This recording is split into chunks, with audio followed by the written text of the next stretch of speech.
Seahawk fans, go in and like this video if you love back-to-back Seattle Seahawks dubs, because your Seattle Seahawks just came away with a victory on Monday Night Football over the Houston Texans, 27-19. Welcome into Seahawks Today.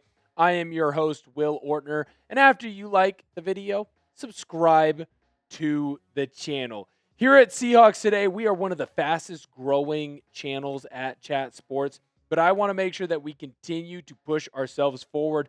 The road to 74K is upon us, and we're really close. I'll show you where we are at here in a little bit, but before I do that, we need to talk about the winners and losers for the Seattle Seahawks in Week 7 of the NFL season. They just took on the Houston Texans. Obviously, Seahawks come away with a victory, but, and this is important to say, whenever you go back and watch the film the next morning, you find some things that you can improve upon. It's never as good as you thought it was.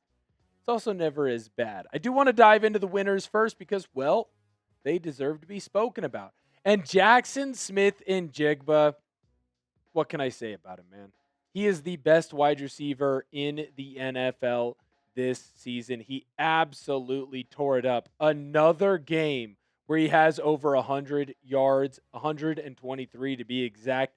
Frankly, he was really close from having probably another 30 to 40 yards in this one. Has a receiving touchdown early on, goes up and gets the yam after he gets into the end zone.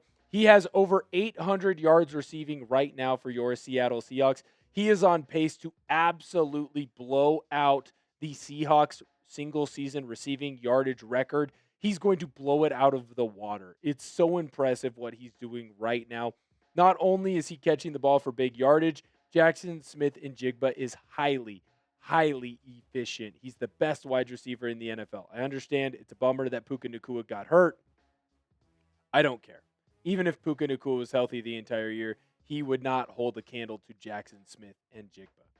The other winners for this ball game, I said it going into this one. Hey, you need your running backs. You got to play well.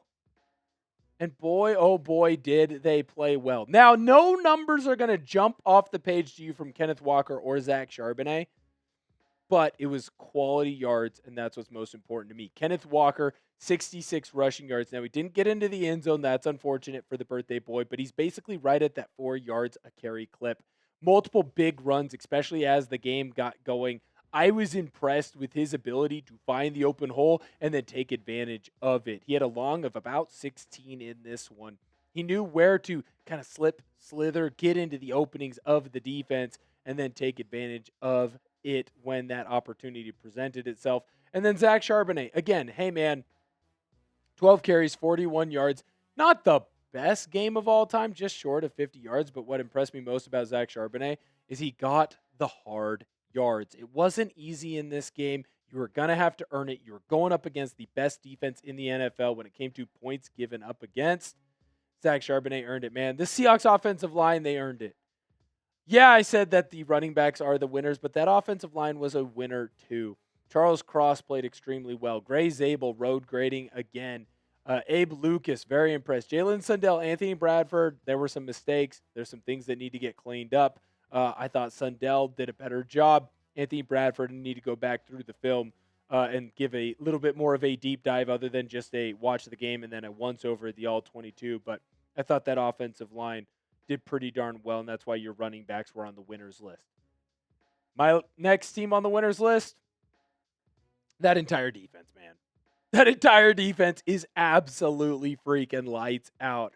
I want to talk about the secondary because of how well they played. I want to talk about the linebackers because Ernest Jones and Drake Thomas were everywhere. I want to talk about how good that defensive line played. I might as well talk about all of them. Look at the Texans' offense against your Seattle Seahawks. Now, I understand that the Houston Texans suck a butt when it comes to offensive output this year. Your defense made them look pedestrian. They did force one turnover, a great interception. Ernest Jones falling down, throws his arms up, just catches on to the football. But more importantly, look at the rushing yards. Holding the Texans to 56 rushing yards and then forcing them to throw the ball constantly. 23 for 49. Didn't even get to 200 yards. I didn't think C.J. Stroud looked that bad. There just wasn't anybody open. Defensive line continuing to get into the backfield. multiple sacks in this one. Then when you dialed up pressure, you were getting home. Dakota ended up coming up with another sack for himself this season. It felt like when Drake Thomas came on a blitz, he was making things miserable for C.J. Stroud. Emmanwori got a hit on the quarterback. DeMarcus Lawrence, Byron Murphy. The list goes on and on and on. You are continuing to make life hell on opposing offenses. Very impressed by this defense. It's elite. It's only going to get better because it's only going to get healthier. Last winner for the Seahawks, Elijah Arroyo. I don't want to say that he's kind of been absent. You haven't been able to find him, but A.J. Barner's been very impressive this year, and he's kind of emerged himself. I mean, going in, he was wide receiver 1 no matter what, but he's emerged himself as one of the better red zone targets in the NFL. So that kind of made some people go, well, what's going to happen to the Miami football alum? What's going to happen to Elijah Arroyo? He was supposed to come in and be that receiving threat, right? Well, frankly, in this one, I thought he had a pretty good output. 4 catches, 42 yards, over 10 yards a catch, man. Very impressed with him. I felt like he did a good job of finding a way to get open, finding where he can be useful. Now, it seems like A.J. Barner might be the red zone target. Why can't Elijah Arroyo be the between the 20s guy?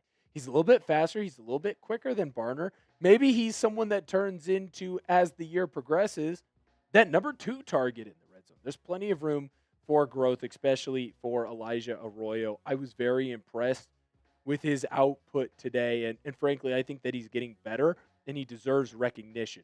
That's why he's on the winners list for me. You can look at my winners list. I got Jaxon Smith-Njigba. I thought the running game, running backs in general did very well. Defense was awesome. And shout out to the rookie for kind of figuring it out there.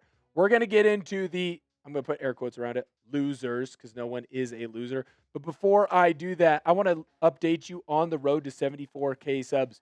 We are just over, what do you say, 123 subscribers away from 74K. Can we do it by the end of the week? I think that we can. We've had days where we got over 120 subscribers. Make sure you go in, smash that sub button if you haven't already for free Seattle Seahawks content. We're going to get it to you as soon as it breaks. I want to make sure that I don't go any further in this video without telling you about today's proud sponsor, and that, of course, is PrizePicks. You and I make decisions every day, but on PrizePicks, being right can get you paid. Don't miss any of the excitement this season on PrizePicks, where it's good to be right. PrizePicks is simple to play. Just pick more or less on any 2 to 6 player stat projections, and if your picks are right, you could cash in. PrizePicks invented the flex play, which means you can still cash out if your lineup isn't perfect. You can double your money even if one of your picks does not hit. PrizePicks is the best way to win cash this football season. Which players are going off, which ones are overhyped. Make your picks in less than 60 seconds and turn your takes into cash all season long on PrizePicks. You can look here in just a moment. Here was my 2-pick power play from Monday night. I had C.J. Stroud less on his passing yards and Sam Darnold more on his passing TDs. Download the app today and use code CLNS to get $50 in lineups after you play your first $5 lineup. That's code CLNS to get $50 in lineups after you play your first $5 lineup. PrizePicks. It's good to be right. Now, I want to dive into the losers from this game. And I want to make sure that I put air quotes around this. This isn't so much as like, hey, this guy is an actual loser. They suck. But it's more so of someone that probably wishes the day went a little bit better for them. And to me, it's Klint Kubiak. Now, this isn't to come in here and downplay the offense. I mean, you went up against a pretty darn good defense in the Houston Texans. They were number 1 in the NFL for a reason. There's a reason why it was hard to get to 300 yards. There's a reason why Sam Darnold was less effective, or I guess I should say less efficient when it came to the passing game. The rushing game looked well. I'm glad you fixed some of those issues. But the turnovers to me and the weird, stupid play calls continue to throw their head up. One of your interceptions was not thrown by Sam Darnold. It was thrown by your wide receiver, Cooper Kupp. Why? What are you doing? Why would you throw that football? There's no reason to do that. Why have your wide receiver throw the ball when you don't need to have him throw the football? You were marching down the field with Sam Darnold. Let Sam Darnold throw the football. Why are you not coming up with a better play calling decision when you're so close to the red zone? To your own end zone. Sam Darnold gets sacked in the end zone, fumbles it, touchdown for the Texans. How can you let that happen? I just feel like there are plays every single week where I look at Klint Kubiak and I go, what are you doing? Now, don't get me wrong. I'm happy that he is our OC, and I do feel like this offense is doing a lot better than last year. But every once in a while, there's like 2 or 3 play calls where it's just like, dude, why? Why? It's got to get fixed, Klint Kubiak. Next losers for me are Julian Love and Devin Witherspoon. Again, not losers. But we were all hoping that they would be back in this ballgame. These were 2 players that we were hoping could play for you. Now, obviously, they did not play in this game, so they do not have any stats. So we can't say that they played poorly. We can't come in and say, hey, you were hurt, and that is why you struggled in this game. Again, because they did not play. We cannot go and be upset with them because they have not put themselves in a position to be out on the field. They've done their best. They are trying. But the Seahawks need to get healthy, man. As good as this defense is, and I frankly think it's really freaking good, you need to get your full complement of players out on the field. You clearly miss Love and Witherspoon. Now, you didn't get burned deep in this ball game, but there were a couple of times where you almost did. There were a couple of times where if that defensive line wasn't playing as well as they were, you'd have been in more trouble. There were a couple of times where if C.J. Stroud, Nico Collins, and the rest of the crew could have taken advantage of the opportunities given to them, you could have been in trouble. You clearly miss Love. You clearly miss Witherspoon. They need to get healthy. So I guess maybe they're not losers as much as missed. They're missed.